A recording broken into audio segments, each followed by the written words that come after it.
The north is cold and full of whispers. The parchment had been on the table for 3 hours. Stannis Baratheon had not touched it since he sat down.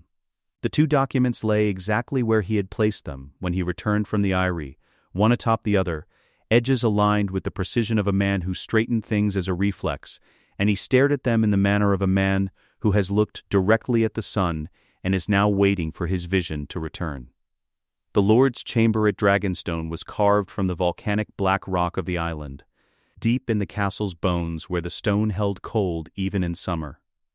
A single torch burned in its bracket above the door. The hearth was dark. Stannis had not ordered a fire lit.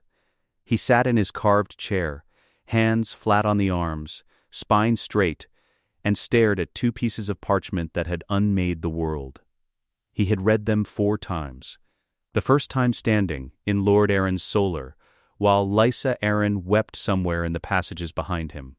The second time seated, very still, while he worked through what the words meant separately and then what they meant together. The third time on the longboat back from the eyrie by lantern light, while the oarsmen pulled in silence, and Dragonstone grew from a shadow on the water into a thing with walls and towers.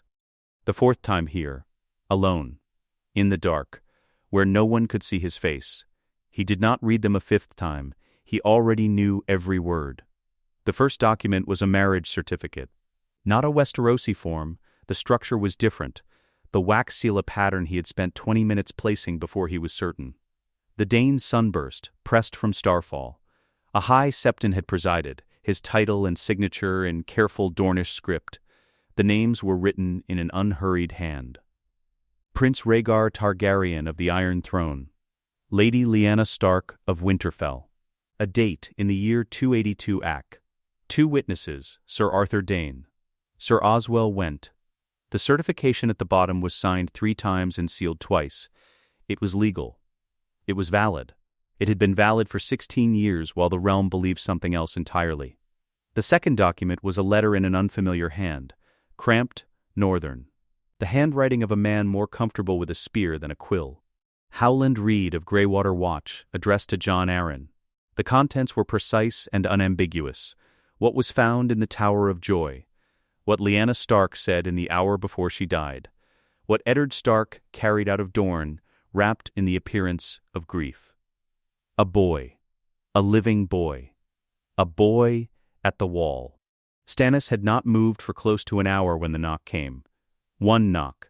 Davos never knocked twice. "Come in." His voice came out level, which was not how it felt. Davos Seaworth entered the way he always entered, quietly, taking the dark hearth and the single torch, and the Lord's posture in the chair in a single sweep, adjusting his expectations without showing it. The years on the sea had carved him into something dense and salt-weathered, a man who no longer looked like he could be surprised. The hand missing its fingertips rested at his side without self-consciousness, as it always did. Davos was not a man who reminded you of things. "My lord," he said. He did not ask what was wrong. He waited. Stannis looked at him for a moment. Then he pushed both documents across the table.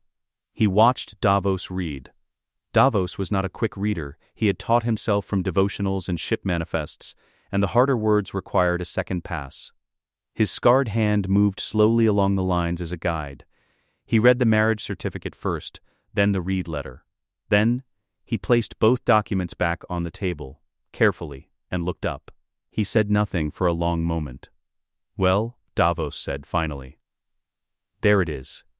"Yes," Stannis said, "there it is." And Arryn knew. For some time, long enough to hide these behind a false panel in an iron chest rather than send them anywhere. He did not know what to do with them either. A pause. Or he was killed before he could decide. Davos looked at the documents again, not reading, just looking at them the way a man looks at wreckage floating in calm water after the storm has already passed. "What will you do? What must be done?" "Your claim is not a claim," Stannis said. He stood for the first time in hours, crossed to the window and looked out at the Blackwater Bay. Black water, black sky, a single lantern on a watchboat tracing a slow arc in the dark. It is a succession. There is a difference. I have spent 15 years watching this realm operate on the assumption that Robert won a war, and therefore the war was just. That assumption rests on a lie. Lyanna Stark was not taken. She was married. She chose this man, Davos. The entire cause of Robert's rebellion was false. He turned from the window. And the child born of that marriage is alive. He has taken vows at the wall and does not know his own name. And you mean to tell him. I mean to retrieve him. Stannis moved back to the table and looked down at the certificate. He has a better claim to the throne than I do. The Great Council of 101 Assi established male line primogeniture for Targaryen succession. His line is direct and male. Mine runs through Robert, through Rhaegar Targaryen, through the female line. By every legal standard this realm has ever acknowledged, his claim precedes mine. It precedes everyone's. He said all of this the way he said most things, with the flat precision of a man reviewing a ledger entry that does not balance, looking for the error. The law does not care what I want, Davos. It cares what is true. Davos looked at him with the particular expression he wore when he was deciding whether to say what he was thinking. He decided to say it. You could burn them. Silence. Stannis reached out and picked up the marriage certificate with one hand. He held it at arm's length, the way a man holds something he is not yet certain is safe. The torchlight caught the Dane's sunburst pressed in the wax at the bottom of the page. He looked at the names. He looked at the date. He looked at the two witnesses who were both dead. He set it back down. Aligned it with the second document. Smoothed the corner with one finger. I am not my brother, he said. No, Davos said quietly. You're not. Robert would have burned them before he finished reading them, would have gone hunting by nightfall and never thought about it again. That is the difference between us. He governed by what he wanted to be true. I govern by what is. Stannis straightened both documents once more and stepped back from the table. We sail north. Dragonstone's fleet will be provisioned within the week. The stated reason is a survey of the eastern coastline. That is what you tell the crew, the stewards, the master-at-arms. No one else is told the truth. You command the lead ship. How many vessels? 20 warships. 4 transports. Enough to be taken seriously at the wall. Not enough to look like an army. He moved toward the door. We resupply at White Harbor. Manderley will ask no questions if we pay in gold, and his curiosity has a price like any other man's. And if the boy refuses? Davos asked. Stannis stopped with his hand on the doorframe. He did not turn around. He will not refuse. A moment. He is a Stark in every particular that has ever been recorded about him. Starks do not walk away from their duty once it is laid plainly before them. Something almost quiet entered his voice. I would know. He left. Davos stood alone with the 2 documents. He did not pick them up again. He looked at the names on the marriage certificate, the prince and the wolf girl and the date between them, and at the cramped northern handwriting on the reed letter, a man finally unburdening himself of a thing he had carried too long.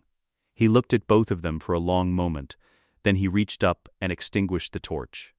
Melisandre was already in the corridor outside, which was not surprising, because Melisandre was always already somewhere. She stood in the volcanic dark in her red robes, perfectly still, and her eyes, which were red in all light, though most men preferred to pretend otherwise, found Davos without effort. He has decided, she said. Not a question. He has. She looked past him at the closed door of the Lord's chamber, at the stone wall as though she could see through it to the table and the documents and whatever their existence meant for everything she had believed. Something shifted in her face. Not grief, not shock, something more like a calculation failing and being replaced by another. I looked into the fire tonight, she said. I saw something I have not seen before. Ice that burns. A flame that runs blue and red at once. A wolf made of smoke. She paused. I could not find Lord Stannis in the image. Then perhaps, Davos said, you were looking at the wrong thing. He pushed past her down the corridor. She did not follow. She stood in the dark passage after his footsteps faded, one hand raised slightly at her side, looking at nothing anyone else could see. By morning, Dragonstone had begun to arm. 20 warships left Dragonstone before the sun rose, which was Stannis's preference for most things. The fleet slipped out of the harbor in the hour before false dawn, lanterns hooded, banners stripped from their stays and folded into chests in the cargo holds. Any man watching from the Blackwater coast would have seen shadows crossing black water and nothing more. Davos stood at the prow of the lead ship and watched Dragonstone shrink behind him. He had sailed from that harbor more times than he could count, for trade and for war and for the long grinding years of supply runs that made his name and cost him his fingers. He had never sailed from it like this. No declared destination, no banners, a secret in the hold that could unmake every kingdom in Westeros. The seas of Blackwater Bay were gray and short-chopped in the early hours, the kind of sea that pushes a man's hood back and salts his lips before he has been above decks long enough to find his footing. By midday they had rounded the cape and were moving northeast along the coast, and by the end of the first week the temperature had begun its descent in the methodical way of things that have made a decision and intend to follow through. The shivering sea did not arrive like weather, it arrived like a fact.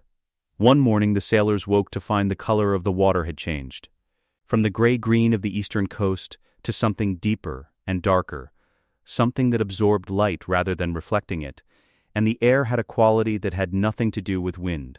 It was simply cold. Not the cold of a stone castle at night, the cold of a world that had been deciding for 10,000 years that it preferred the absence of warmth, and had prevailed. It settled into wool and leather without ceremony. Men who had been comfortable the previous afternoon found themselves checking the knots on their cloaks without knowing why they had reached for them. The ice floes began on the 14th day. Small ones first, white shapes barely breaking the surface, easy to miss if a man was watching the horizon rather than the water. Then larger ones, some the size of fishing boats, some the size of houses, moving with the current in the patient and absolute way of things that have nowhere to be and no concern about getting there.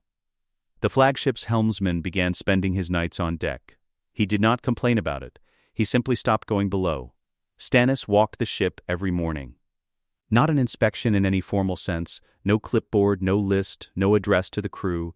He simply moved from stern to prow and back, and he saw things, and he said nothing unless something required saying. A loose splice in the rigging, indicated by one finger held up until the boatswain noticed him noticing it. A water barrel seeping at its base, addressed by the act of Stannis standing beside it until the relevant man appeared.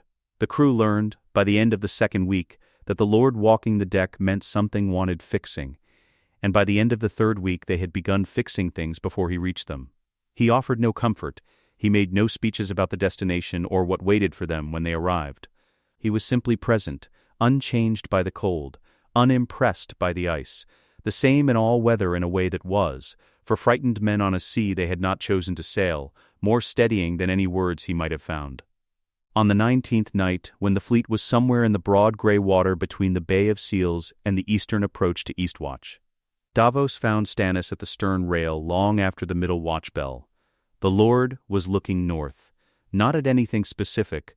There was only black water and the occasional white shape of ice catching the moonlight, but with the focused attention of a man looking at a door he is about to walk through. "You should sleep," Davos said. "I don't sleep well on ships. You don't sleep well anywhere."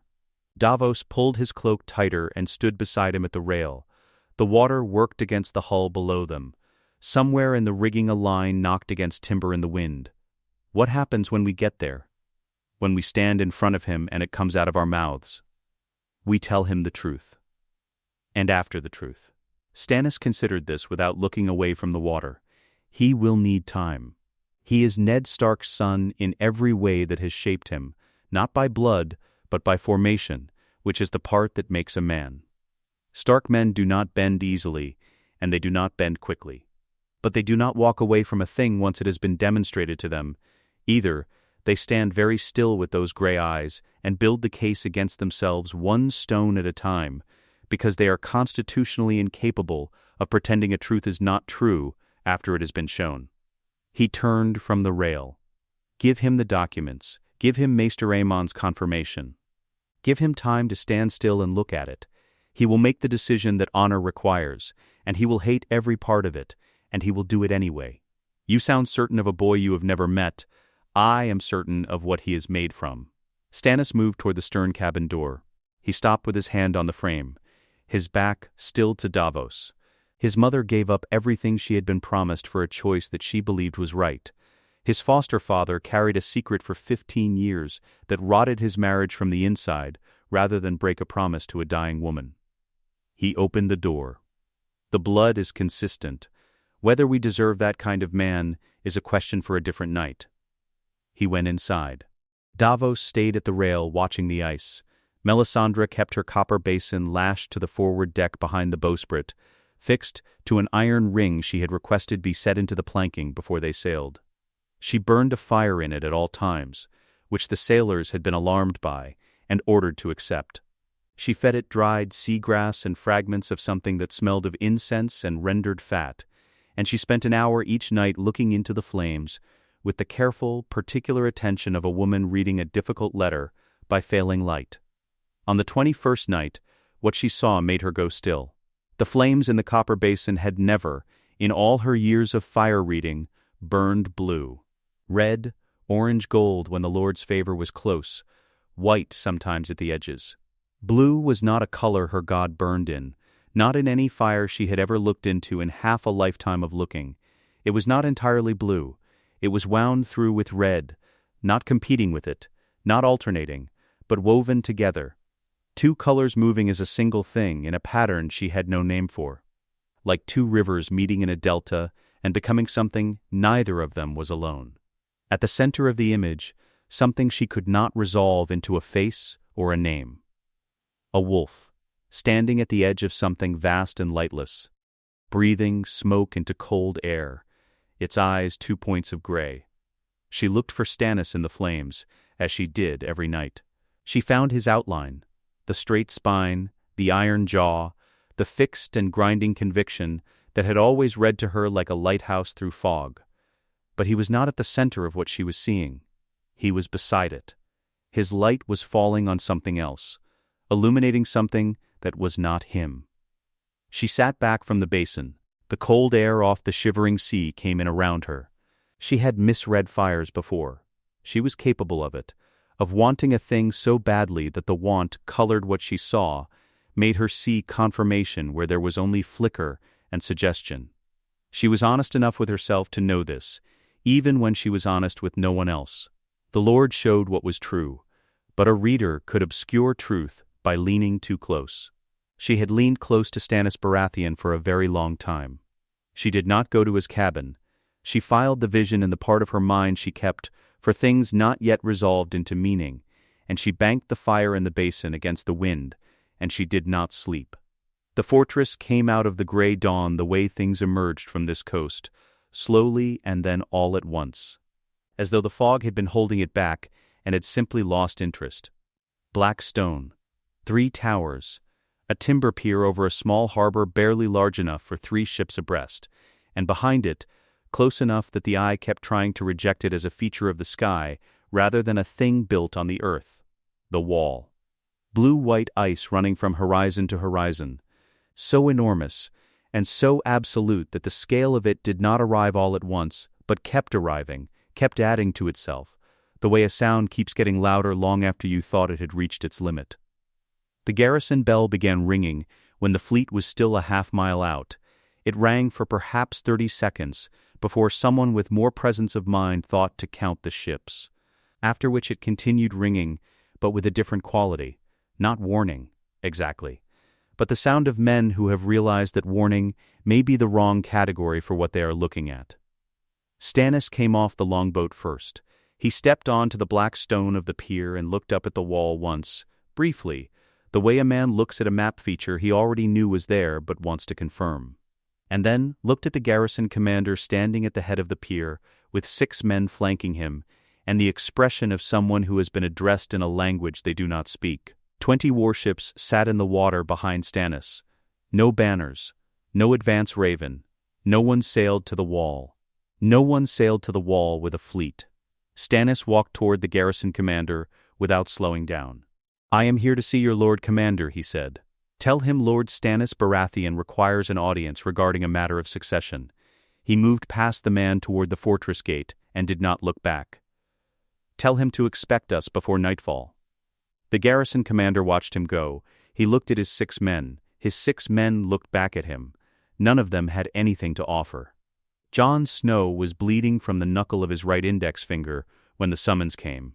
He had been in the yard for 2 hours, working a sequence of drills that Sir Alliser Thorne had designed specifically to be difficult, and that Jon had been making incrementally less difficult by the method of refusing to stop doing them until they weren't anymore.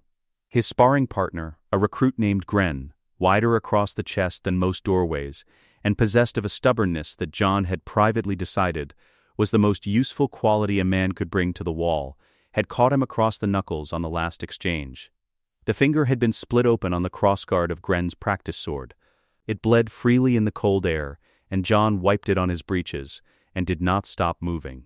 The messenger was one of the stewards, a boy 3 years younger than Jon who arrived at a run and delivered his information at volume. Lord Stannis Baratheon of Dragonstone had arrived at Eastwatch with 20 warships, and was now at Castle Black, and wished to see a recruit named Jon Snow in the Lord Commander's solar. Jon looked at him. 20 warships, Jon said. 20, maybe more. Jon wiped his knuckle again. He looked at Gren, who lifted one shoulder in the particular way Gren had of indicating that he had no idea what was happening, but was prepared to be interested in it. Jon handed his practice sword to the steward boy and walked toward the keep. Mormont's solar was half the size of the smallest room at Winterfell. It smelled of burnt tallow and old parchment, and something animal that might have been the raven in its cage in the corner, or might have been decades of men living close against cold stone. The fire in the hearth was adequate, rather than generous. 2 candles burned on the desk. Stannis Baratheon stood in the center of the room, and looked as though the cold had not found him. He was not what Jon had expected, though Jon could not have said precisely what he had expected. He was lean in the way of men who have spent their lives at war and never fully relaxed afterward. Not gaunt, but stripped of anything that wasn't structural. His jaw was set in a way that suggested it was always set that way. The eyes were gray, and Jon, who had grown up being told his own gray eyes were a Stark trait, recognized without any particular pleasure that this man's eyes were nothing like his father's. They were harder, and they moved differently, not with Ned Stark's watchful attention, but with the quality of a man taking inventory. Lord Commander Mormont stood to one side with his arms crossed, and the expression of a man who has been told something he does not yet know how to be angry about. Davos Seaworth was there, near the door. He looked at Jon the way a man looks at the thing he has sailed 5 weeks to find, and finds roughly as advertised. Jon pulled his eyes back to Stannis. Something was wrong. Not dangerous wrong. The kind of wrong that has weight and dimensions, that you feel in your chest before you understand it. Jon Snow, Stannis said. Not a greeting, a confirmation of identity. My lord. Stannis reached into the front of his riding coat. He produced 2 documents, folded, and set them on Mormont's desk in the order he had apparently decided they should be read. Then he stepped back. Read them, he said. Jon crossed to the desk. He read the first one slowly, and then read it again, because the first pass produced a result that could not be correct. He picked up the second document. The handwriting was cramped and northern, and the contents were precisely written, the words of a man who had decided finally that the weight of what he knew needed somewhere else to live. He set the letter down. He looked at the marriage certificate. He looked at the names. He did not speak. Your father is Rhaegar Targaryen, Stannis said from across the room, in the same tone a man uses to read an entry from a ledger. Your mother is Lyanna Stark. You are their true-born son. Your name is Aegon. The raven moved in its cage. Jon looked at the documents. Maester Aemon arrived on Stannis's specific request, carried through the corridors of Castle Black by his steward, and delivered to Mormont's solar with the unhurried patience of a man who had lived long enough that urgency had become a theoretical concept. He was very small. He had always been small in Jon's understanding of him. But standing in the confined space of the solar, the smallness of him seemed concentrated, as though age had compressed rather than diminished him. His eyes were the pale and unfocused eyes of a man who had been blind long enough to have stopped remembering what seeing felt like. Bring me to the boy, he said. The steward guided him to where Jon stood at the desk.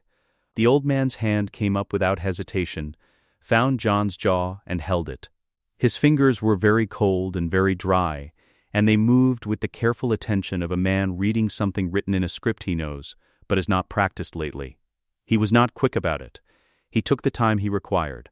The solar was quiet enough that the fire could be heard. When Aemon spoke, his voice had the quality of something that has been waiting a very long time to say a particular thing, and has been uncertain until this moment whether it would ever get the chance. "He has the Targaryen jaw," Aemon said. "Rhaegar's jaw. The line of it." His fingers moved upward. "And the Stark in his eyes. Even blind I can feel it, the shape of the bone above them. The way a Stark holds his brow." He lowered his hand slowly. Both of them. Both lines, undiluted, in the same face. He turned toward the sound of Stannis's breathing. "Where did you find these documents?" "Jon Arryn's solar," Stannis said. Hidden, Jon was always methodical. Aemon was quiet for a moment. "I always suspected a child survived. The flames at Castle Black burned wrong on the night the news came from Dorne. I could not explain it to anyone. A maester is not supposed to know what burning wrong means." He turned back to Jon, though his eyes found nothing. "A Targaryen alone in the world is a terrible thing," he said. "But this one is not alone." Jon walked to the window. There was nothing outside it but the dark face of the wall, and the black sky above it, and the cold that the window let in through its gaps like slow water. "No," he said. The word came out flat and certain, and he meant both those things. "I have been Jon Snow my entire life. I have been a bastard my entire life, which means I have spent my entire life understanding that I am not owed anything by this world, and that what I build will be built with my own hands or not at all. I came to the wall because it was the one place where none of that mattered. Because here a man is what he does, not what he was born, not what name he carries. I have brothers here. I have a place here." He turned from the window. "I am not a king. I do not know how to be a king.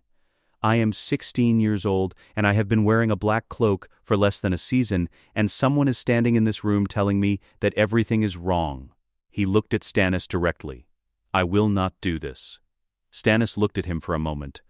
"It is not a choice, boy," he said. "It is the law. The law, the law." Stannis moved to the desk, not quickly, and stood behind the two documents.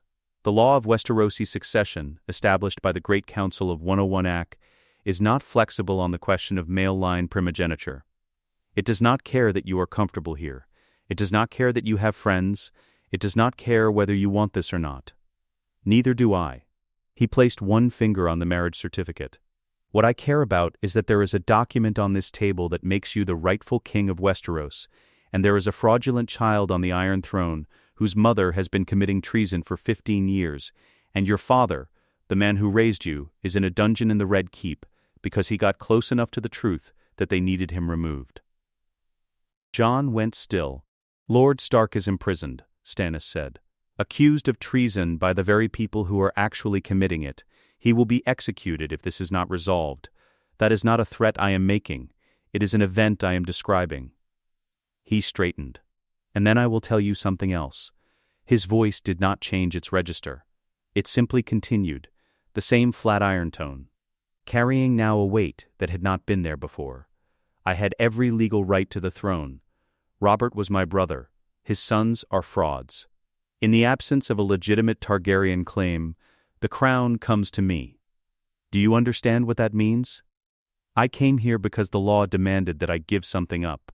I gave up the only thing I have ever wanted." He looked at Jon across the desk. "Do not insult my sacrifice by asking me to allow you to choose comfort over duty. I did not come 5 weeks through the shivering sea to watch a Stark hide inside a black cloak." The fire moved in the hearth. Jon looked at Stannis, and for the first time he looked at him not as a lord who had arrived with documents and demands, but as a man who had made a specific and irreversible choice at a specific cost, and had made it anyway. He did not have a counter to that. He looked for one, and it was not there. Mormont uncrossed his arms and cleared his throat. "My lord," he said to Stannis, "whatever these documents say, this boy has sworn vows to the Night's Watch. Those vows do not dissolve because a great lord arrives with papers." "No," Stannis agreed. He turned to Mormont with the same unhurried certainty. They dissolve because the law of sovereign release permits a reigning monarch to redirect any subject's sworn service. They dissolve because a vow taken under fundamental misapprehension of identity is legally voidable. And they dissolve because the vow itself pledges this man to protect the realms of men, and the protection of the realm begins with a legitimate king on the throne. He looked at Mormont without blinking. "I do not need your permission, Lord Commander. I am asking for your cooperation, because it is the more dignified arrangement." Mormont looked at him for a long time. Then he looked at Aemon. The old maester offered nothing. He simply stood, hands folded, with the expression of a man who has already decided what is true, and is waiting for the room to catch up. "One night," Mormont said. "Give me 1 night." "You have it," Stannis said. He picked up both documents, folded them and replaced them inside his coat. He looked at Jon once more. A look that contained no expectation and no warmth, and nothing that could be called encouragement, only the flat acknowledgement of a man who has said what is true and is prepared to wait for it to land. Then he left the solar. Jon stood at the desk where the documents had been. He looked at the wood grain beneath where they had lain. He looked at the marriage certificate's absence like a man looking at the shape something has left in the dust after it has been moved. He did not know yet what he was going to say in the morning. But he knew, standing in the cold of Mormont's solar with Aemon's words still in the air, and the wall visible through the window and Ned Stark's face somewhere behind his eyes, that he was not going to be able to say no. He just did not know yet how to say yes. Jon did not sleep. He lay on his bunk in the recruits' barracks and stared at the underside of the bunk above him, and listened to Gren breathing in the slow and absolute way of a man who has worked his body hard enough that unconsciousness is simply what happens next. On his other side, Pip made a sound in his sleep that was almost a word, and then wasn't. The fire at the end of the room had burned down to coals, and the cold had moved in from the edges of the room to fill the space the heat had left. He thought about Ned Stark. About the way his father had looked the morning Jon left Winterfell for the Wall, standing in the yard in the grey pre-dawn. One hand on Jon's horse's bridle, not saying what he wanted to say, which was what Ned Stark always did with the things that mattered most. Jon had believed, when he rode out that morning, that the look on his father's face was the grief of a man watching a son leave home. He understood now, lying in the dark at Castle Black, that it had also been the grief of a man watching a secret walk out the gate and become someone else's to carry. 15 years. A dead woman's last words, and 15 years of saying nothing, and what it had cost him and what it had built. Jon, his name, his face, his gray eyes, his entire understanding of what he was. He got up before the first bell. Stannis was in the courtyard when Jon found him, standing at the far wall with his back to the yard, looking up at the wall the way he had looked at the Blackwater from Dragonstone's window, not with awe, because Stannis did not appear to experience awe, but with the focused inventory of a man deciding what something meant strategically.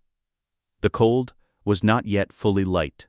The sky above the wall was the gray-white of old ash, and the torches on the battlements threw orange against it. Jon crossed the yard without announcing himself. Stannis turned before he arrived, which was the kind of thing Stannis appeared to do without effort. They stood facing each other. Jon's breath made a cloud between them. "I will go south with you," Jon said. "I am not saying I believe all of it. I am not saying I know how to be what you are saying I am. What I am saying is that my father is in a dungeon because he was protecting me, and that is not something I am able to stand still about." He held Stannis's eyes. "But I have one condition. Ned Stark is not to be harmed. Whatever happens when we reach King's Landing, whatever the legal argument requires, whatever Joffrey has done to him, Ned Stark walks out of that city." Stannis looked at him for a moment. "1 moment, precisely, that goes without saying," he said. "He is the most important witness you have." He turned back to the wall briefly, as though checking it was still there. "Tell no one in this yard what is happening, or why. We leave at midday with a small mounted party, 6 men from my fleet, yourself, myself, and Davos. The fleet marches from Eastwatch by land. We move faster without it." He looked back at Jon. "Go eat something. You look like a man who has been awake all night making a decision he already made 6 hours ago. He walked toward the keep without waiting for a response. Jon stood in the courtyard alone for a moment. The wall rose above him, 600 feet of blue-white ice, running east and west until it disappeared at both horizons. He had spent weeks at the base of it, understanding it as the boundary of his life, the edge of the world he had chosen, and the wall between him and everything he had left behind. He went to eat something. The Raven arrived while Stannis was in Mormont's Solar, finalizing the terms of Jon's release with the Lord Commander, whose objections had not disappeared overnight, but had become quieter in the manner of objections that have run out of legal footing and are now operating on principle alone. The bird came from White Harbor, not directly from King's Landing, but carrying news that had traveled north through a chain of maester relays, each link adding a day's delay, so that what arrived at Castle Black was already a week old when it landed. The steward who brought it knocked twice and entered without waiting. He handed the scroll to Mormont and stood back. Mormont read it once and then handed it to Stannis without comment. Stannis read it twice. The Solar was quiet except for the raven in its cage, which understood that something had changed in the room's quality, and expressed this understanding by going very still. "Lord Stark has been taken," Stannis said. He looked at Jon, who was standing near the window, accused of treason against the crown. "He is in the Red Keep's dungeons. The charge is claiming Joffrey is not Robert's son." He set the scroll on Mormont's desk. "The timeline has moved. We send your brother a raven immediately." Jon was already moving toward the door. The message took 3 attempts. The first draft was Stannis's, precise, legally structured, the argument laid out in the order a maester would approve of, and completely wrong for the person receiving it. Robb Stark at 15 would read 3 sentences of legal precedent and go find his sword. The second attempt was Jon's alone, which communicated urgency and brotherhood and almost nothing that would explain why Robb should march an army south rather than simply ride hard for King's Landing himself. The third draft they wrote together, with Stannis dictating the framework and Jon cutting it down to the bone of what Robb needed to know, and then adding, at the bottom, 3 sentences in his own handwriting that no one else could have written. To Robb Stark, Lord of Winterfell, by right of blood and law, your brother Jon is the true-born son of Prince Rhaegar Targaryen and Lady Lyanna Stark. He is king by the law of Westeros. Your father is a hostage of the false king. We ride south. Bring your banners to Moat Cailin. Your brother commands it. Stannis Baratheon, sworn hand of King Aegon. And below Stannis's name, in different ink, in the handwriting Robb would have recognized from letters sent over years of shared childhood, it is true. All of it. Father knew. I know you. Don't wait. J. The raven went out from Castle Black's tower at the 2nd hour after dawn.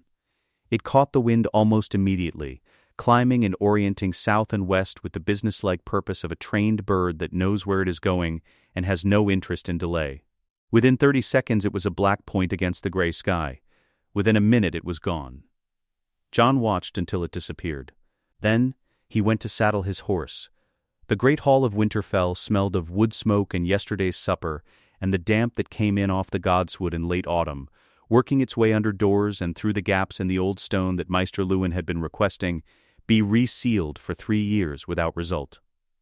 Robb Stark was eating breakfast alone at the high table when Luwin came in, which was unusual enough on its own that Robb put down his bread before the maester reached him. Luwin handed him the scroll and said nothing. Robb read it once, which took longer than it should have because his eyes kept stopping at specific words and needing to start the sentence again. When he finished he looked at the bottom, at the 2 signatures, and at the 3 lines in Jon's handwriting below them, and his expression went through several things in quick succession before arriving somewhere that was not any single thing, but contained most of them. He held it out to his mother. Catelyn Tully Stark read it standing, which was how she preferred to receive difficult information. Her face did what Catelyn's face always did with things she did not want to be true. It became very composed and very careful, the expression of a woman who has learned over many years that the first response to a thing is almost never the right one, and has disciplined herself accordingly. She read it to the end. She turned it over, as though checking for something on the other side. She turned it back. She looked at Maester Luwin. "Is this possible?" she said. Not a question. A request for a framework. Lewin had been standing near the window since he delivered the scroll. He was still there. He was looking out at the godswood, at the white bark of the heart tree visible between the bare branches of the older trees. He had been looking at it since before Robb finished reading, which was itself information. "I have wondered," Lewin said, "for some years why Lord Stark would not speak of Jon's mother. Even to me." He did not turn from the window. "I have wondered why Jon carries the Stark look so completely and so little else. I have wondered about certain arrangements Lord Stark made, certain messages he sent, certain things he chose not to say in my presence. I told myself there were reasons." He was quiet for a moment. "Lord Eddard Stark does not lie. He does not dissemble. When there are things he does not say, it is because saying them would break something he has promised to protect." He turned from the window. "I think this is possible," he said. "I think it may be true." Catelyn set the scroll on the table. She looked at it lying there. "He lied to me," she said. The words had no heat in them. They were simply accurate, and the accuracy of them was doing its own work in the room. Robb picked up the scroll. He read the bottom of it again, Jon's 3 lines, Jon's handwriting, the signature that was just an initial because Jon had never been certain enough of any name to write it in full. He set it down. He looked at his mother. "Jon is my brother," he said. "That does not change." He said it the way he said things when they were finished being discussed. "Whatever else this means. Whatever Lord Stannis says he is, whatever the documents say. Jon is my brother, and father is in a cell, and I am not going to sit in this hall and wait to find out what happens to either of them." Catelyn looked at him. Her son was 15 years old, and sitting at the head of his father's table with his father's eyes and his father's jaw set at the angle Ned Stark's jaw went when a decision had been made, and she recognized in this moment that the boy she had been preparing to manage was already gone and had been replaced, somewhere in the last few months, by the person she was actually looking at. "Then send the ravens," she said quietly. "All of them." Robb was already standing. By nightfall ravens had gone to every castle in the north, the Greatjon at Last Hearth, the Karstarks at Carhold, the Umbers, the Mormonts, the Glovers, the Tallhearts. Every lord who owed fealty to Winterfell received the same message: the Lord of Winterfell calls his banners. "Assemble at Moat Cailin. Bring every man you can arm." At Castle Black, Jon Snow mounted a brown horse he had never named, and rode out through the gate into the grey morning ahead of Stannis Baratheon and Davos Seaworth, and 6 men from the Dragonstone fleet, who had been chosen for their silence and their ability to ride hard. The wall rose above him as he rode beneath it for the last time, and he did not look up at it. South of Castle Black, somewhere ahead in the distance that all distances eventually became, the pieces were moving. Stannis did not give speeches before battles. He gave coordinates. The captains of the fleet were assembled in the hold of the flagship the night before the assault, 12 men, standing in the lantern light, with the smell of salt and bilge, and the particular tension of men who have been told they are doing a difficult thing, and have not yet been told exactly how difficult. Stannis stood at the map table with a marked chart of the Blackwater Bay spread flat beneath him, and spoke for 11 minutes. He did not raise his voice. He did not invoke the gods or the law or the rightness of the cause. He told them what each ship would do at what time in response to what signal, and he told them twice, and then he asked if there were questions. There were 2 questions, both tactical, both answered in 4 sentences each. He dismissed them. Davos was the last to leave. He stood at the map table after the others had gone, looking at the marks Stannis had made, the bay, the chain, the river mouth, and the secondary marks on the eastern approach where the water ran shallow and no one had thought to put a chain, because no one had thought a fleet would use it. "The vanguard takes the chain approach," Davos said. "Conspicuously, yes," Stannis said. "You take it slowly enough that every archer on the river wall can see you coming. Slowly enough that Tyrion Lannister, wherever he is in that city, has time to make his decision about the wildfire. And when he makes it, you are already pulling back. You will see the glow before you see the fire. The chain is the tell, if you are still moving forward when they ignite it. You have already made the error." Stannis looked at the eastern marks. The transports go in through the shallows 1 hour after you begin the feint. Running light, oars only, no sail. They will not be watching the eastern mouth. They will be watching you burn. Davos looked at the marks for a moment. And if I don't pull back fast enough? Then some of your ships burn, Stannis said. That is the cost of the feint being convincing. A retreat that happens too cleanly is not a retreat. It's a rehearsal. He rolled the chart. Don't let more than 3 ships get close enough to matter. 3 ships, Davos said. 3 is a loss. More than 3 is a disaster. Know the difference before you see the fire. Davos picked up his lantern. At the cabin door he stopped. Jon is in position? He will be, Stannis said. He doesn't sleep before battles either. The black water at night was black in a way that water is only black when something is about to happen on it. Davos stood at the prow of the lead ship at the 3rd hour before dawn and watched the chain. It was just visible across the river mouth, a line on the surface, dark iron catching no light. Running from the northern bank to the southern with the patient certainty of something that had been put there specifically to stop what Davos was doing. Torches on the river wall above it. The shapes of men. The shapes of machines. He waited until the column was in formation behind him.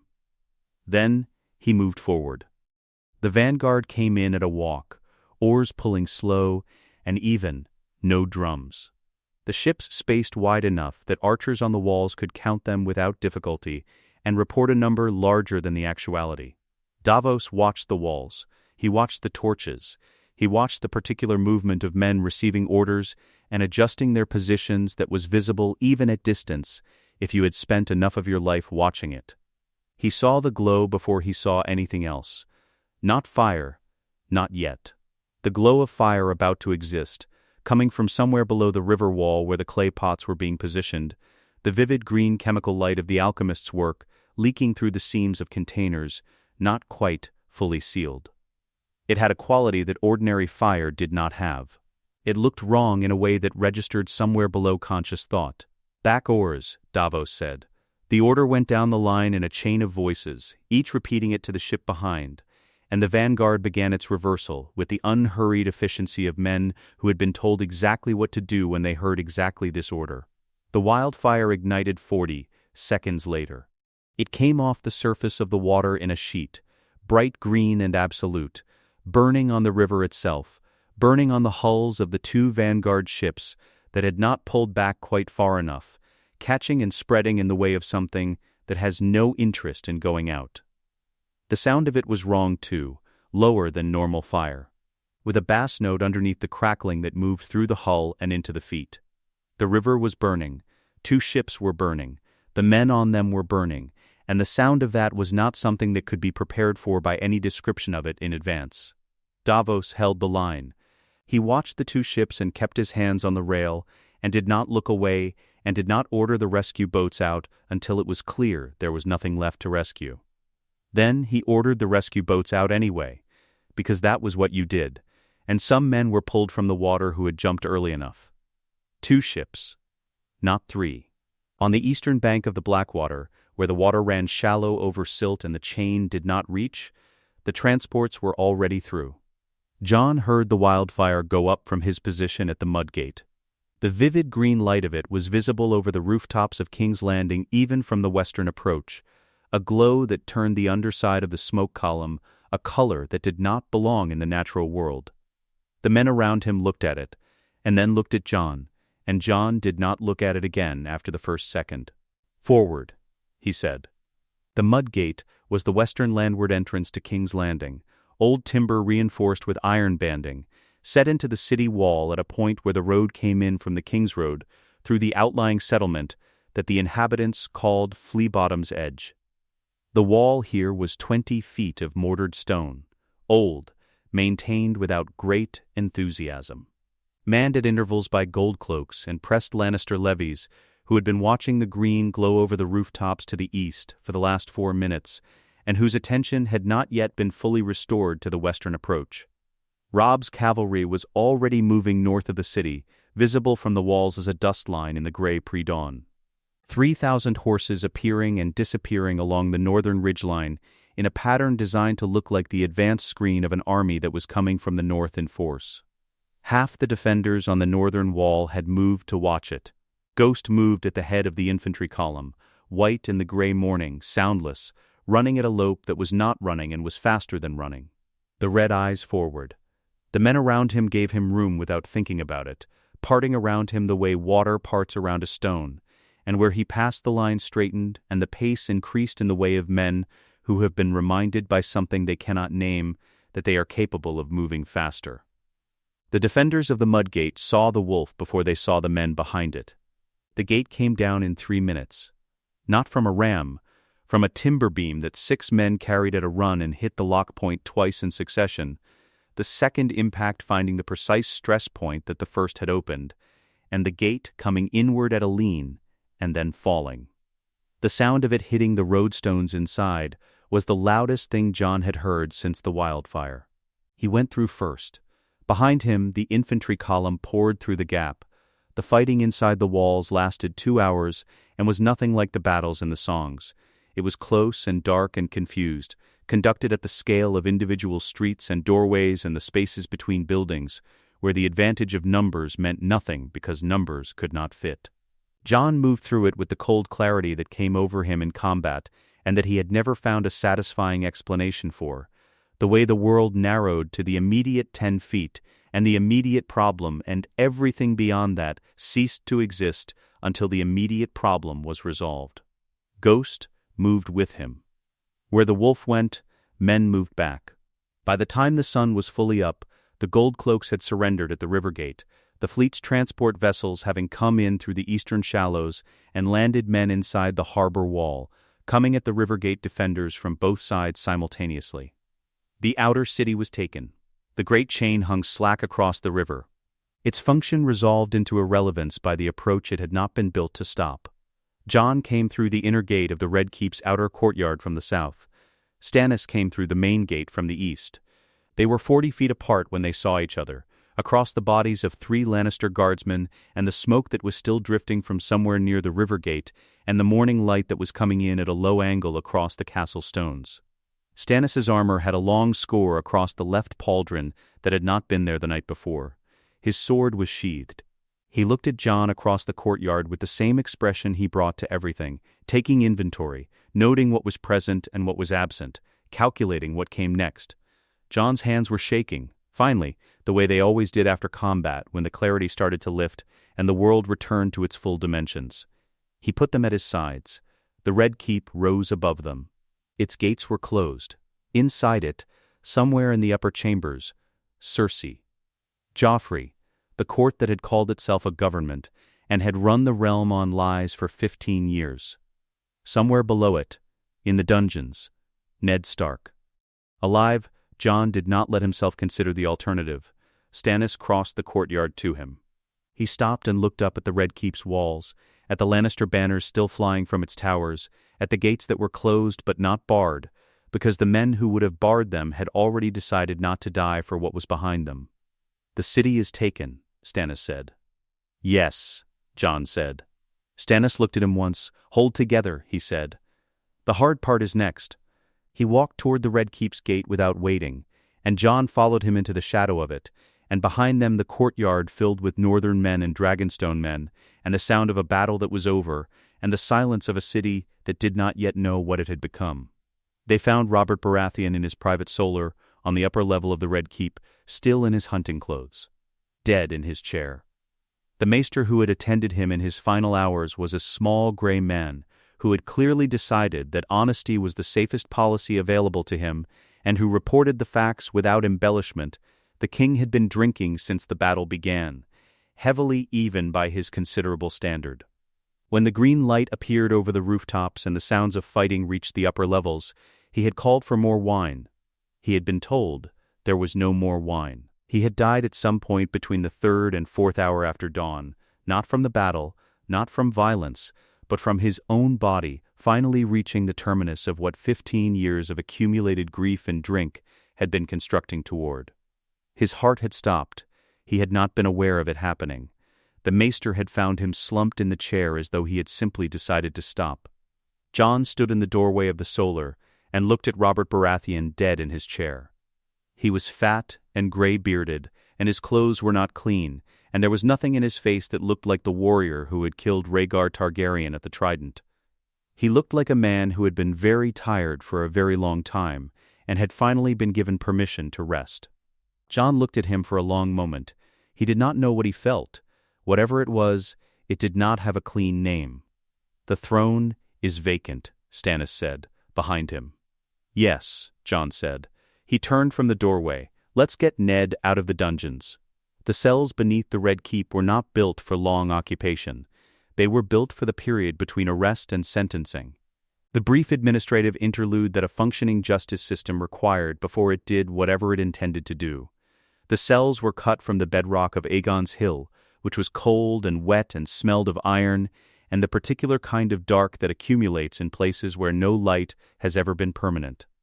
The torches and the passage brackets were changed every 6 hours, which meant that for 10 minutes twice a day the passage was completely without light, and in those 10 minutes the dark was absolute in the way that only underground dark is absolute. Ned Stark had been here for 3 weeks. Jon went down alone. He told Stannis he was going down alone, and Stannis looked at him for a moment and said nothing, which from Stannis was the same as permission. The northern guard at the passage entrance handed Jon a torch and stepped aside. The cell was at the end of the second passage. The door was oak reinforced with iron strapping, and the lock was a good one, a Myrish mechanism that required a specific key cut to a pattern Jon had taken from the keep's steward, by the method of standing in front of him, until the steward decided that producing it was more straightforward than whatever came next. He put the key in the lock and turned it, and the door swung inward on hinges that needed oil. Ned Stark was sitting on the stone bench along the far wall. He was not shackled, which was something.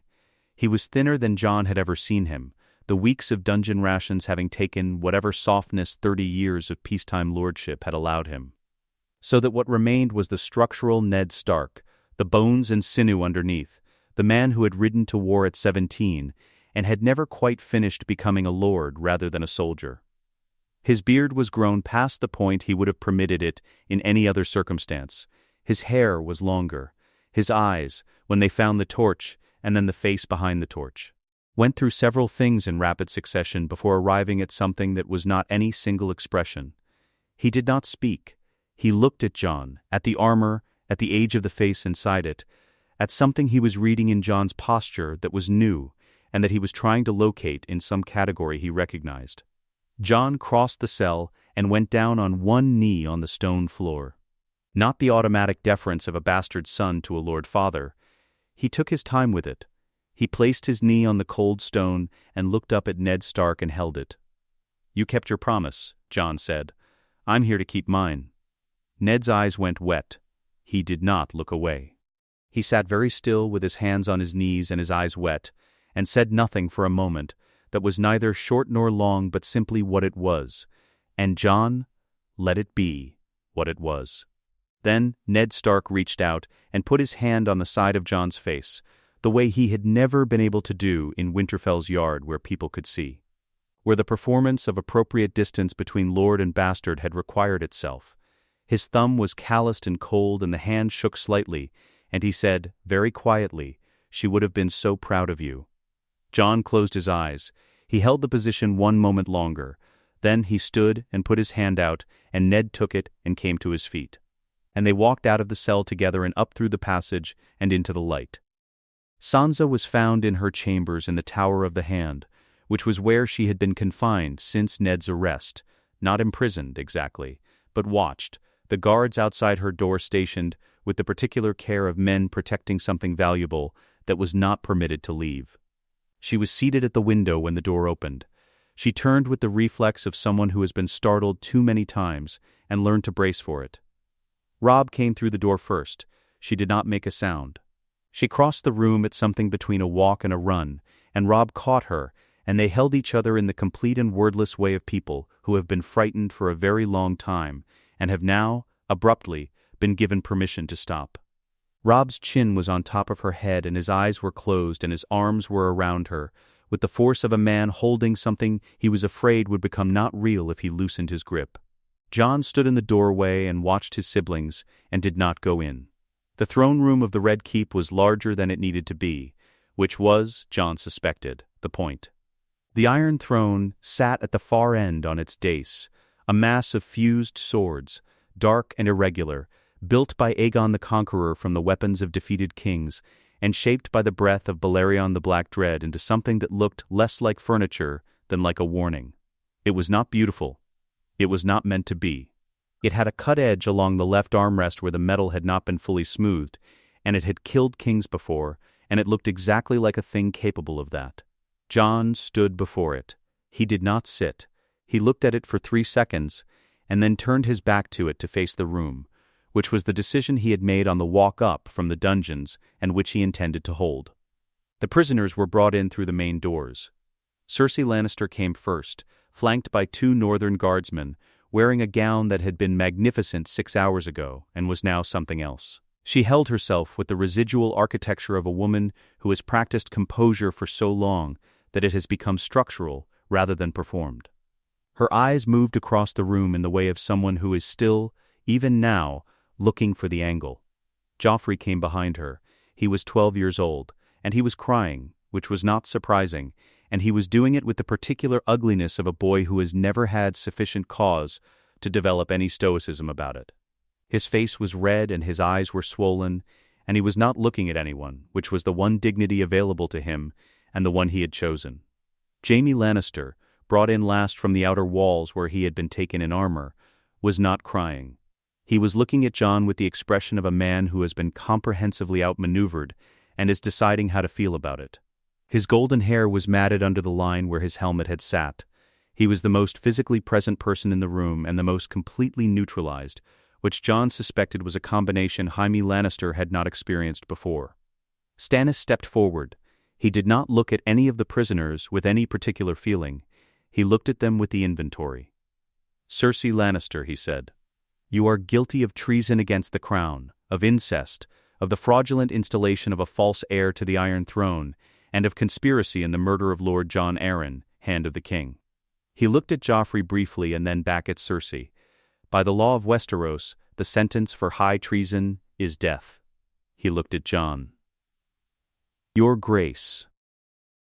The room waited. Jon looked at Cersei. He looked at Joffrey, who had gone still when the word death was spoken, and was now staring at the floor with an expression that was the first thing Jon had seen on his face that was not cruelty or performance.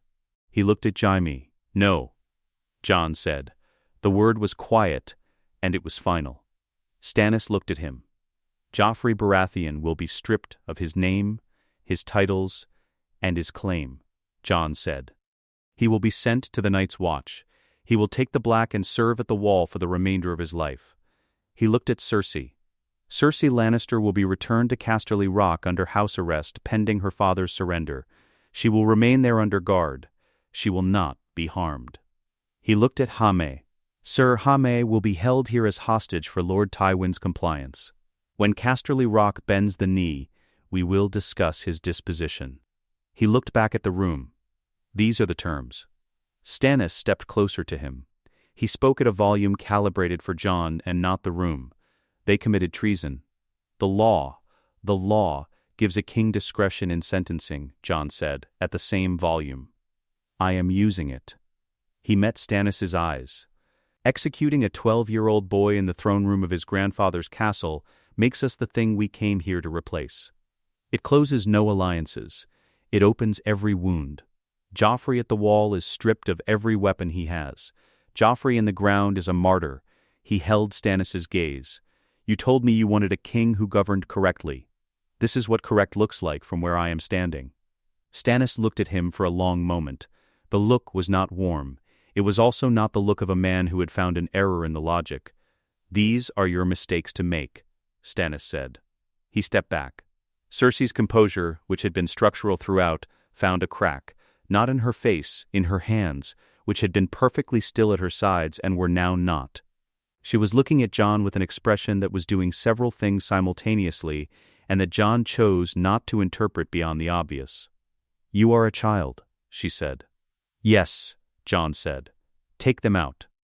Tyrion Lannister was in the antechamber off the main corridor, sitting on a bench with his legs not quite reaching the floor, and a cup of something he had apparently requested and been given by a northern guard who either did not know who he was or had decided that the situation was complicated enough that the courtesy was not worth disputing. He was brought into the throne room alone, without guards flanking him, which was either an oversight or a statement. Jon suspected it was a statement.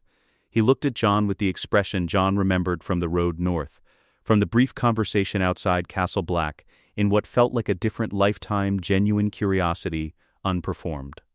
The look of a man encountering something he had not seen before, and finding it interesting rather than threatening. He looked at Stannis. He looked back at Jon. "If you have Stannis Baratheon advising you," Tyrion said, "you might actually manage this." Stannis's expression did not change. He appeared to be looking at a point approximately 18 inches above Tyrion's head. Jon looked at Tyrion for a moment. "You are not to be harmed," he said. "You are not free to leave King's Landing. Beyond that, your situation will be determined in the coming days." Tyrion inclined his head with the economy of a man who has spent his entire life demonstrating that small things can perform large gestures if they know what they are doing. "As you say, Your Grace." He looked at the Iron Throne, visible over Jon's shoulder. "For what it's worth, and I recognize you have little reason to weight my opinion heavily at this particular moment, not sitting in it was the right decision. It is extraordinarily uncomfortable, and it was designed by a man who believed that governing should hurt." He considered. He was perhaps not entirely wrong, but the point is better made metaphorically. He was escorted out. Jon stood alone for a moment in the throne room, with the Iron Throne behind him and King's Landing settling into its new condition outside the walls, and Ned Stark somewhere above him eating his first real meal in 3 weeks. He turned and looked at the throne. He looked at the cut edge on the left armrest where the metal had never been smoothed. He looked at it for as long as it required. Then he went to find his father. Casterly Rock was not a castle. Jon understood this the moment he saw it from the ridge above the coastal road on a morning 3 weeks west of King's Landing, when the morning fog was still in the lower valleys and the rock itself rose out of it like something that had been there before the fog and would be there after. It was a mountain. A vast spur of golden stone above the sunset sea, 300 feet of solid rock with a city carved into it and a fortress built on top of that. The whole thing accumulated over 4,000 years of Lannister occupation until the boundary between the natural rock and the constructed castle was no longer visible from any approach. It had never fallen. This was the first thing every man in the column knew about it, and the knowledge had a quality that architecture alone could not account for. It sat in the army's awareness like weather. Stannis stood beside Jon on the ridge and looked at it with the same flat attention he brought to everything. He said nothing for a full minute. "We cannot take it by assault," Jon said. "No," Stannis said. 20,000 men on that approach would leave us 10,000 by the time we reach the gate, and the gate would still be closed." He looked at the sunset sea beyond it, gray and immense, the morning light coming off it sideways. Tywin Lannister knows this. He withdrew to the Rock, because the Rock is the one position in Westeros where his military inferiority becomes irrelevant. He can sit behind those walls for 2 years. He turned from the ridge. So, we do not let him sit. The plan was 3 things at once, which was Stannis's preferred number. The fleet, which had sailed from King's Landing 3 days behind the land force, rounded the Cape and took position off Lannisport, the port town below the Rock that processed every supply ship, every trade vessel, every chain of commerce that connected the Westerlands to the rest of the world. Lannisport was not Casterly Rock. Its walls were adequate for customs disputes and not for warships. By the end of the first day, nothing moved on the sunset sea within sight of the Rock without Stannis's knowledge, and nothing arrived at the Lannisport docks that Stannis did not permit. The road from the Rock to Lannisport was occupied by Robb's cavalry the following morning. 3,000 horses spread across the 2 miles of coastal road in a picket that made transit impossible without engagement. Robb set his men in rotation, so there was never a gap and never a rest stop that left the road unwatched. He did it without complaint and with the logistical efficiency that had become over the preceding months. One of the things Jon had come to rely on, in the way that he relied on Ghost's presence, quietly, without examining it too closely, because examining it might somehow make it less. The ravens went out the same day. Not to Tywin, to every lesser lord and knight in the Westerlands who held his position by the grace of a Lannister grant and owed his fealty to the rock rather than directly to the crown. The message was the same to all of them. Present yourselves at the king's camp before the rock falls and receive full pardon, restoration of your lands, and the king's peace. Wait until after, and receive the justice that the law required of those who had supported a fraudulent claimant. Within 3 weeks, 4 gates had opened. Not the great lords' pride required more time, but the minor ones, the men who had served the Lannisters, because the Lannisters had been the largest thing in their world, and who were now recalibrating in the way of people who have discovered that the largest thing in their world is the second largest thing. They came to the king's camp in 1s and 2s, helmets under their arms, the particular posture of men who have decided that survival is compatible with honor if you find the right frame for it. Tywin watched his bannermen peel away from behind his walls and did not open his gate. Ned Stark had come west with the army. He had not been asked. He had been in the courtyard at King's Landing when the column assembled, and he had been on a horse, and Jon had not told him not to be, and that had been the end of it. He did not ride at the front. He did not attend the war councils unless specifically asked. He appeared, in the evenings, at the edge of whatever fire Jon was nearest, and he sat there. And sometimes Jon talked to him, and sometimes they sat without talking, and both were useful in their different ways. On the 9th night outside the rock, Jon went to him deliberately. "He won't surrender," Jon said. He sat across the fire from his father and looked at the flames. "Not to a pardon. Not to the blockade. He'll outlast it. He has stores for 18 months, and he knows we can't maintain a siege indefinitely without the Riverland supply chain degrading." He looked up. "What would you do?" Ned looked at the fire for a moment. He had been doing this more since the dungeon, pausing before things in a way he had not done before, as though the weeks underground had interrupted some automatic quality of his responses, and the interruption had not fully healed. "Tywin Lannister is not simply an enemy," he said. "He is the reason Westeros functioned for 30 years. The reason the harvests were recorded and the debts were paid and the appointments were made in the right order. Robert was not capable of those things, and everyone who sat near power knew it, and Tywin did them without being asked, and without being thanked. The realm ran on him the way a mill runs on water, not because the water is virtuous, but because it is present and consistent." He looked at Jon. "Destroying him entirely creates something that nothing immediately fills. You need to know that before you decide." "I know that," Jon said. "Then you know what I would do," Ned said. "I would offer him a way to end this with his honor intact. A position. A function. Something that lets him walk out of that castle as a man who made a choice rather than a man who was broken." He looked at the fire again. He will not take it. His pride will not permit him to be seen accepting terms from a boy he has categorized as a problem to be outlasted. But the offer says something about the kind of king you are, and that matters in ways that the military outcome does not, and the lords who are watching will mark it. Jon said nothing for a moment. "And if he refuses the offer?" "Then he refuses it," Ned said. "And the lords who are watching mark that too. Tyrion's letter arrived via Davos, which meant it had been routed through 3 separate intermediaries and arrived without a name attached to it, identifiable only by the handwriting, which Jon had seen enough of by now to recognize at 20 feet. He read it twice and went to Stannis. Stannis read it once. He set it on the map table. He looked at it lying there. "No," he said. "The drainage tunnels are real," Jon said. "He built up in the rock. He knows the lower levels the way you know a ship's rigging, practically from having needed them. He's not inventing this." "I do not doubt the tunnels exist," Stannis said. "I doubt the source. His motivation is not affection for us," Jon said. "If his father dies in a siege, the Lannister name carries the rebellion and the fraud and the defeat and nothing else. If the rock falls quickly, if Tywin is taken alive and the aftermath is managed, there is something left of the Lannister reputation to rebuild. Tyrion Lannister is protecting the only thing he has ever actually cared about, which is not his family, but his family's future." He met Stannis' eyes. "That is a motivation I can verify. It is consistent with everything we know about him." Stannis looked at the letter. He looked at the map.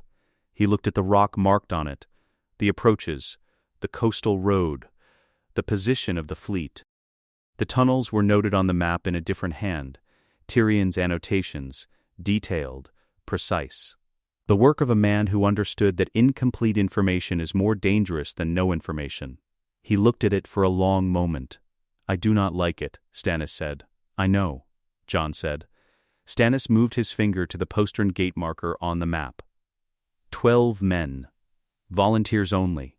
If the tunnel collapses or the gate is false, we lose 12 men and nothing else. He looked up. If it works, we lose 12 men in the approach and take the rock without a siege. Those are acceptable numbers. Yes, Jon said. The source, Stannis said, remains a problem I intend to address separately. So noted, Jon said. The volunteers went in at the 3rd hour before dawn. 20 men in the end, because 12 had become 20 by the method of men volunteering faster than the count could be closed. They went in from the seaward side, through an inlet below the rock's eastern face where the drainage outflows emptied into the sea, moving through water that was cold enough to be a problem and dark enough that the man ahead of you was identifiable only by sound. The tunnels were low, not designed for men in armor, but navigable for men in leather who did not mind the posture. The postern gate was exactly where Tyrion's letter said it was. It opened inward on a mechanism the lead man had been briefed on for 2 hours the previous evening. He turned it correctly on the second attempt. The gate swung open onto a corridor inside the rock's lower levels, lit by the residual glow of banked torches, empty of guards because the guards were on the walls watching the sea and the road and the picket line, watching all the places an attack was supposed to come from. The outer defenses fell in 4 hours. Not from battle. From confusion and the collapse of the communication chain between the walls and the interior, the men on the walls continuing to watch the army outside while the army inside moved through the lower levels and secured the interior gates one by one in the systematic order Stannis had laid out on the map the previous night. By dawn the great gate stood open, and the flag above the rock's highest tower was no longer the Lannister lion. Tywin Lannister was in the great hall. He had not fled to the upper chambers, or barricaded himself in the Lord's solar, or taken any of the positions that a man intent on continued resistance would have taken. He was at the head of the great table. In the chair he had presumably occupied for every significant decision of his adult life, in full plate armor with the lion's head pauldrons and the crimson cloak across his shoulders. His hands were flat on the table. His back was straight. His face had the quality of a thing that has decided on its expression and intends to hold it. The hall smelled of old stone and cold metal and something faintly resinous from the torches in the sconces. It was a large hall, and it was very quiet. The household men who had been in it when the interior was secured had been moved to the courtyard, and the hall was now empty, except for Tywin at the head of the table, and Jon at the far end, and Stannis entering through the door behind Jon and stopping there. Jon walked the length of the table. He did not rush. The boots on the stone floor made a sound in the silence that he did not try to modify. He stopped at the near end of the table and looked at Tywin Lannister, and Tywin Lannister looked back at him with eyes the color of old gold that had been cold and assessing for so long that the cold and the assessment had become indistinguishable from his actual self. Neither of them spoke for a moment. "You did not take the pardon," Jon said. "No," Tywin said. "You did not flee." "No." Jon looked at him. He looked at the hands flat on the table, at the armor that had been put on and not removed, at the chair that had a slight worn patch on the right armrest from decades of the same hand resting in the same place. "Why not?" Jon said. Not a question, exactly an invitation. Tywin looked at him with the gold eyes. "I have served this realm for 40 years, he said. His voice was what it had always been, unhurried, absolute, the voice of a man who learned very young that the person who speaks at the volume the room requires is the person the room listens to. I made it function when kings could not. I kept the accounts and the appointments and the alliances when the man sitting the throne was incapable of understanding what those things were.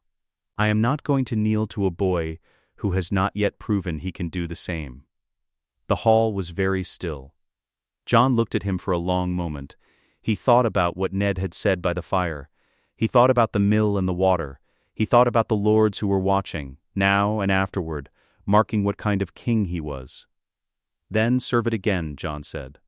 "Under me, as my master of coin, until I have learned enough to replace you." The silence in the hall changed quality. Tywin did not move. Not his hands, not his posture, not his expression. But something shifted in the gold eyes, something that was not agreement and was not refusal, but was the first sign that the arithmetic had encountered a variable it had not accounted for. Stannis, behind Jon, said nothing. Jon did not look at him. "The realm needs your competence more than it needs your humiliation," Jon said, "and I need to know how this place actually works." He held Tywin's gaze. "Those are the terms. A position. A function. You walk out of this hall as a man who made a choice, not as a man who was broken." Tywin looked at him for a long time. The gold eyes moved across Jon's face with the quality of a man reading something he is deciding whether to believe. He did not kneel. He did not speak. But his hands came off the table, slowly, and he set them in his lap. And he did not say no.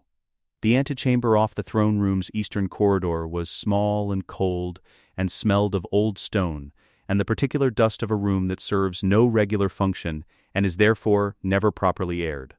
Someone had set a brazier in the corner, which had raised the temperature from very cold to cold, and someone else had brought 2 chairs that did not match and placed them facing each other in the approximate center of the floor. The chairs had clearly been intended to facilitate a seated conversation. Both men were standing. Jon had been at the window for several minutes when Ned came in. The window looked east across the rooftops of King's Landing, over the walls, across the Blackwater to where the fleet sat at anchor in the morning light. The city was quiet in the way of a place that has recently been loud and has not yet decided what to do with the change. He heard Ned's footsteps stop behind him and turned. Ned looked better than he had in the dungeon and worse than he had in Winterfell, which was the average of those 2 things, and would not last long once the man was back in the north where he belonged. He was wearing borrowed clothes, good ones, from the stores the Castellan had produced when asked, but not his own, and the difference was visible in the way a man stands in clothes that don't know him yet. He had trimmed his beard to something within a conventional border. His eyes were the same as they had always been. "You should be eating," Jon said. "I ate." Ned looked at Jon, at the black wool, at the borrowed armor fitted overnight by a smith, who had worked from the 3rd hour until the 6th without complaint, at whatever it was in Jon's face that had been there since the wall, and that Ned was still in the process of learning the dimensions of. "How do you feel?" "Like it should be someone else," Jon said. Ned was quiet for a moment. He crossed to the window and stood beside Jon and looked at the city rather than at him. The silence ran for a time that was not quite comfortable and not quite uncomfortable, the kind of silence 2 people produce when both of them have something to say, and neither of them knows which thing to say first. "I owe you an accounting," Ned said finally, "of what I did and what it cost you. You were raised without a mother's name, without knowing what you were. No," Jon said. Ned looked at him. "You gave me everything." Jon said it simply, the way he said most things that were important, without decoration, as though the weight of the thing was sufficient, and adding to it would only obscure it. "You gave me a name. A home. Brothers, the understanding that a man's worth is not in his blood but in what he does with what he carries." He held Ned's gaze. "I know what it cost you. I know what you carried for 15 years, and I know every day of it left a mark, and I know why you did it anyway. She asked you to. And you kept the promise, even when it asked everything from you." He paused. "You are the only reason I know what a good man looks like." Ned put his hand on the side of Jon's face, the same hand as in the dungeon, cold and slightly unsteady in the way Jon had decided not to mention then and did not mention now. He stood like that for a moment, then he dropped his hand and straightened and cleared his throat once. "The High Septon is probably already complaining about something," he said. "He has been complaining since we arrived," Jon said. "That's what High Septons are for." Ned looked at the rooftops. "The North will hold while I'm gone. Robb is coming home with you," Jon said. "I need him in the North. You're both going home." Something moved across Ned Stark's face. It came and went quickly, as relief tends to do in men who have learned to distrust it, but Jon saw it. Ned nodded once. They stood at the window for another moment without speaking. Nothing more needed to be said, and neither of them said it. Stannis was in the small courtyard off the throne room's eastern wing, the one with the short corridor and the window that looked back into the hall. He was standing alone without a cloak in the morning cold, looking through the window at the Iron Throne visible at the far end of the darkened room. Davos stopped beside him. He looked at Stannis looking at the throne. The courtyard was quiet. The ceremony was an hour away. Somewhere in the keep's upper levels there was motion, lords dressing, servants arranging, the high septon in preparation. But here there was only the cold and the window and the thing visible through it. It looks smaller than I always imagined, Stannis said. Davos looked at the Iron Throne through the window. He understood what Stannis meant. He did not say anything in response, because there was nothing that could be added to it that would improve it. And Davos had spent enough years beside this man to know the difference between a silence that wanted filling and a silence that wanted leaving alone. Stannis stood at the window for one moment more. Then he turned and walked toward the corridor. He did not look at the window again. Davos followed him. The ceremony was held in the throne room with the great lords in formation, the banners of 30 houses running the length of the hall, the light coming through the high windows at an angle that caught the stone floor and did nothing to warm it. The Iron Throne stood at the far end with the high septon before it in his best robes, already communicating through his posture that the entire proceeding was beneath the full dignity of his office, but that he was a man of sufficient elevation to endure it. Jon walked the length of the throne room alone. He did not look at the banners or the lords or the high septon and his expression of elevated endurance. He looked at the floor in front of him and put one foot in front of the other, which was the mechanism by which most things that mattered were accomplished. He did not sit on the throne. He stood before it, back to the iron and face to the room, with the crown on its cushion in front of him. The thing itself still between him and the moment. The crown was not the Targaryen crown. That had been lost in the sack, or melted, or hidden in the keep's lower vaults for a future maester to find and puzzle over. The new one had been made in 3 days by a smith from Flea Bottom, who had asked no questions and required only the measurements. Black iron banded with gold at the points, simple, without the dragon ornamentation of the old line. It looked like something a person would wear rather than something a symbol would wear. Jon had decided that was correct. The high septon placed it on his head. The weight of it was not what he had expected.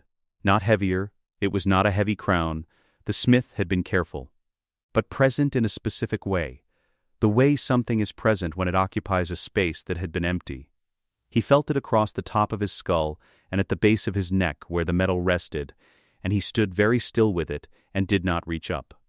He looked at the room. The great lords began their pledges in the order of their seniority, each voice following the last across the length of the hall. Jon held the silence between each one.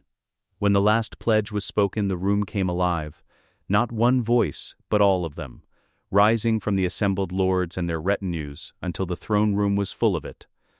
The king, filling the hall from floor to ceiling, moving through the stone like something the room had been constructed to carry. Jon let it run. Then he raised one hand and the room came back to itself.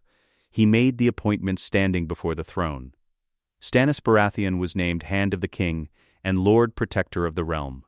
Stannis received it with one word, "I," and nothing else, which was the correct response. Eddard Stark was restored as Warden of the North. The room went quiet when the words were said, and then it was not quiet, and Ned, standing in the second row, looked at the floor for one moment before he looked up. Davos Seaworth was named Master of Ships. Davos received it with the expression of a man who has learned to be suspicious of the universe when it is being generous, and who is waiting for the part where it corrects itself. Robb Stark was confirmed as Lord of Winterfell. He stood in the hall in his wolf-gray cloak and looked at Jon and nodded once, the nod of a man whose brother has just done something right. Sansa Stark was to go home to Winterfell with her father and her brother, stated not as an appointment but as a fact, and Sansa, standing at the edge of the hall in a gown with no southern styling, closed her eyes for 1 second, and then opened them and stood very straight. Tyrion Lannister, sitting at the far end of the hall in a position that was technically among the observers, was appointed advisor to the crown without title or formal standing, pending further assessment of his usefulness.